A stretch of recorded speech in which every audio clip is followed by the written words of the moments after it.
Hi வணக்கம்.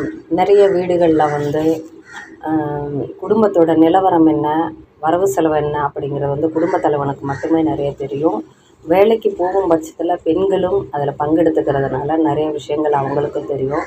ஆனால் பிள்ளைகள் எவ்வளோ வளர்ந்தும் அவங்களிடத்துல எதுவுமே நிறைய சொல்கிறதே இல்லை. அப்படி இருக்கும் பட்சத்தில் உங்களோட மதிப்பு நிச்சயமாக தெரியாது. நீங்கள் வெளிப்படையாக என்ன வரவு செலவு இருக்குது, என்ன வாங்கணும் கொடுக்கணும், யாருக்கு என்ன செய்யணும், எவ்வளவு சேமிச்சிருக்கு, எவ்வளோ சொத்து வாங்கியிருக்கு, இந்த மாத வருமானம் என்ன, செலவு என்ன, ஒரு மாதத்துக்கு எவ்வளோ செலவாகுது, எதுக்கு எவ்வளோ செலவாகுது அப்படிங்கிற எல்லா டீட்டெயிலுமே நீங்கள் பிள்ளைகளோட பேசணும். 15 வயசுக்கு பிறகு இருக்கிற பிள்ளைங்கிட்ட ரொம்ப தெளிவாக பேசணும். அப்படி நீங்கள் பேசலை அப்படின்னா, ஒருவேளை யாரோ ஒருத்தர் இல்லாமல் போகும் பட்சத்தில் அவங்களுக்கு என்ன இருக்குது, என்ன இல்லை, நம்ம என்ன செய்யணும் அப்படிங்கிறது சுத்தமாக விளங்கவே விளங்காது. ஏன்னா நம்மளே சொல்லலை, நம்மளே எந்த விஷயங்களும் பிள்ளைங்களுக்கு சொல்லலை. அப்படி இருக்கும்போது அவங்களுக்கு எப்படி தெரியும்?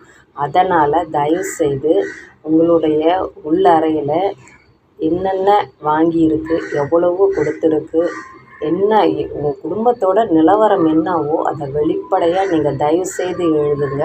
நீங்கள் எழுதலைன்னா உங்களோட மதிப்பு தெரியாது, பணத்தோட மதிப்பு தெரியாது, வாழ்க்கையோட மதிப்பு தெரியாது.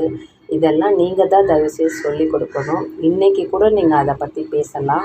பிள்ளைகளை நம்ம வளர்க்குறோங்கிற பேரில் நிறைய விஷயங்கள் சொல்கிறதே கிடையாது. அந்த மாதிரி இல்லாமல் எல்லா விஷயத்தையும் நீங்கள் வெளிப்படையாக பேசுங்க. நீங்கள் இப்படி வெளிப்படையாக சொல்லும் பட்சத்தில் அவங்களுக்கு ஏதாவது ஒரு பிரச்சனையோ போராட்டமாக இருந்தாலும் அவங்களும் உங்களிடத்துல சொல்லுவாங்க. இன்றைக்கு வாழ்க்கையோட நிலை என்ன அப்படிங்கிறத நீங்கள் சொல்லி அவங்க தெரிஞ்சுக்குவாங்க. தயவுசெய்து சொல்லுங்கள். அவங்க எல்லா விஷயத்தையும் கேட்க தயாராகவே இருக்காங்க.